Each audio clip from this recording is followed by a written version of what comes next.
जो bowling, batting and fielding. तो आज हमारा फोकस किस चीज़ पे होगा, किस चीज़ के बारे में आप हमें बताएंगे कि क्या चीज़ें ठीक हैं, क्या गलतियां हैं, जो हमारे मेन बॉलर्स में गलतियां होती हैं, हमारे या बैट्समैन में गलतियां होती हैं, तो किन चीज़ों को अब हम बेसिक आइडिया जो है वो हम कर रहे हैं, 3 चीज़ों को फोकस करेंगे। उसमें तो है बॉलिंग पहले है, क्योंकि स्टार्ट ही गेम का बॉलिंग से होता है।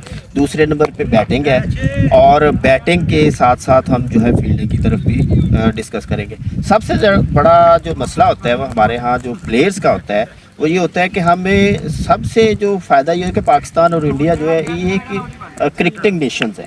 वहाँ पर हमारे कोच को, हमारे मैनेजर को, हमारी ऑर्गेनाइजेशन को गली मोहल्लों में जाके, स्कूलों में जाके टैलेंट हंट करने की ज़रूरत नहीं होती, ना ही किसी बच्चे को बेसिक स्किल्स सिखाने की ज़रूरत होती है।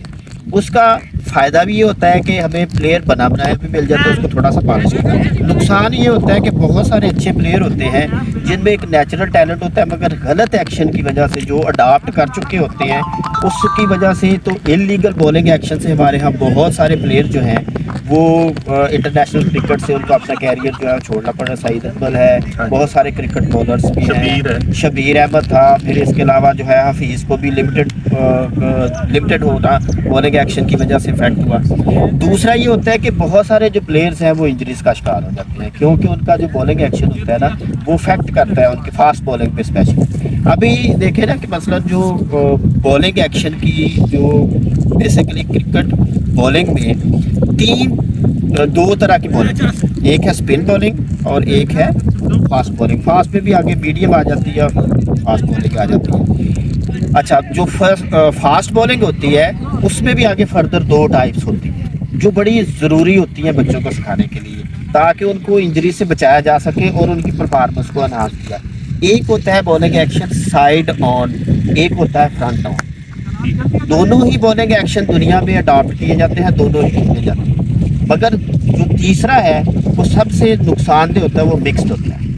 अगर हम इन दोनों को छोड़ के तीसरे वाला जो मिक्स्ड बॉलिंग एक्शन यूज़ करेंगे तो वो इंजरीज का चांस बढ़ जाएगा और प्लेयर जो है वो ज़्यादा नहीं कर सकेगा। बहुत सारे हमारे जो प्लेयर्स हैं उसका मेरे ख्याल के मुताबिक जो है वो उमर गुल का ये मसला था, बहुत अच्छा बॉलर था मगर उसका। अच्छा, इस पर साइड और फ्रंट ऑन में फ़र्क ये होता है कि जब आप ये चीज़ें, मैं आपको थोड़ा सा विकेट पे बता देता हूँ कि जब बॉलर जो है वो रन अप करने के लिए आता है तो वो उसका ये उसका जो जब वो ये वाला जो है वो लैंड करता है तो उसका पैरेलल टू इस तरह होता है और वो जो है वो विकेट को इस तरह से देख रहा हो, ये उसका बॉलिंग है। ये साइड ऑन है, ये साइड ऑन है। 1 मिनट बंद है ना, उसका जो पार्टनर एक जो ये जो वेस्ट होती है, जो हिप होती है और इसके जो शोल्डर्स होते हैं जो वो एम्पायर की तरफ होते हैं, ठीक हो गया।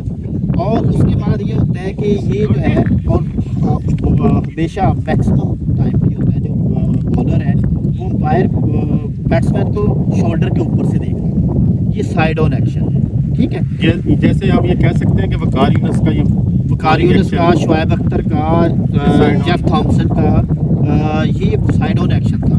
और इसमें ये ज़्यादा कंसीडर किया जाता है जो बॉलर्स होते हैं वो स्पीडी बॉलर जो होते हैं जिनकी जो एक्स्ट्रा स्पीड होती है वो ज़्यादा, उसका ये बाबुलवर के मुताबिक ये है कि जब वो बॉल करते हैं तो ये जो ट्विस्ट करती है ना उसकी जो हिप होती है, जो ट्विस्ट करेगी फास्टली, तो इससे उसकी बॉलिंग स्पीड इंक्रीज होगी। तो ये इसका एक बेनिफिट होता है ज़्यादातर। और इसके अलावा जो बॉलिंग होती है वो ये, और इसका ये है कि आपके इंजरी के चांसेस इसमें भी कम होते हैं, ठीक हो गया। हाँ, अलबत्ता ये होता है कि लैंडिंग जो होती है ना, लैंड करते हुए ये थोड़ा सा इस पर प्रेशर ज़्यादा होता है। ये बैक फुट जो होता है ना, जो लैंडिंग फुट होता है जो जिस पे जंप करने के बाद जो है लैंड करता है, तो ये जो है इस पर प्रेशर ज़्यादा आता है इस वजह से।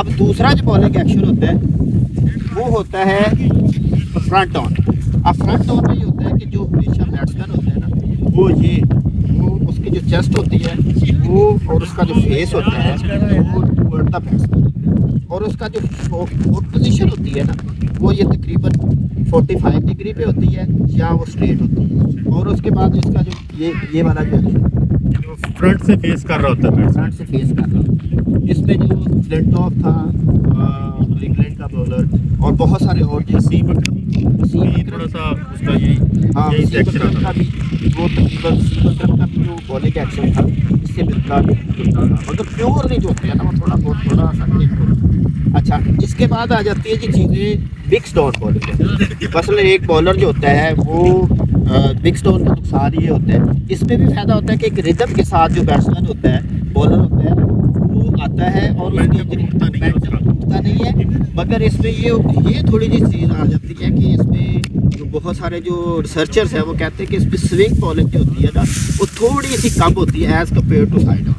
ये है, मगर ये है कि इसमें कंट्रोल ज़्यादा होता है, हाई आर्म एक्शन इसमें ज़्यादा सपोर्ट करता है, वो चीज़ें इसमें ज़्यादा आ जाती हैं। जो स्पीडी बॉलर होती है वो साइड, जैसे आप देख लें मलिंगा जो था उसका साइड आर्म एक्शन साइड था, आर्म। वो साइड आर्म एक्शन की वजह से वो हाई आर्म एक्शन का थोड़ा सा होता है। इसमें सीम बॉलिंग का थोड़ा सा जो है ना वो बेनिफिट होता है फ्रंट ऑन जो होता है वो बॉलिंग एक्शन की वजह से। मिक्स होता है, उसमें ये होता है कि जो चेस्ट होती है या हिप होती है वो या तो फ्रंट ऑन एक्शन की होती है और चेस्ट जो इस तरह से हो जाती है। सही। अच्छा, और जो या तो हिप है वो साइड ऑन में और ऊपर वाला आधार इस तरह से।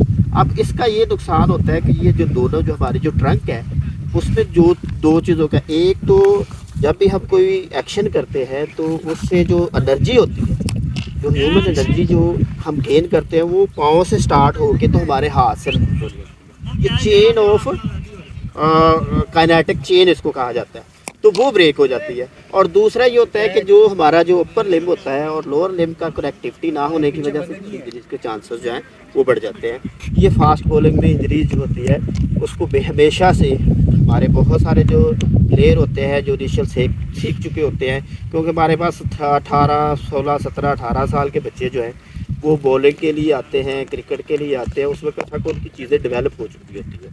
मैं चाहता हूँ कि हमारे जो प्राइमरी स्कूल्स हैं वहाँ पर कोचिंग सिखाई जाए और उनको करेक्ट एक्शन सिखाया जाए, और वहाँ पर फिजिकल एजुकेशन टीचर और कोचेस का ज़रूरी है। प्रॉब्लम ये है कि अभी भी हमारे 10 साल के बच्चे को ये नहीं सिखाया जाता, और जो बेसिक स्किल होते हैं यूरोप में वो तकरीबन 10-12 साल के बच्चे सीख चुके होते हैं। ठीक है।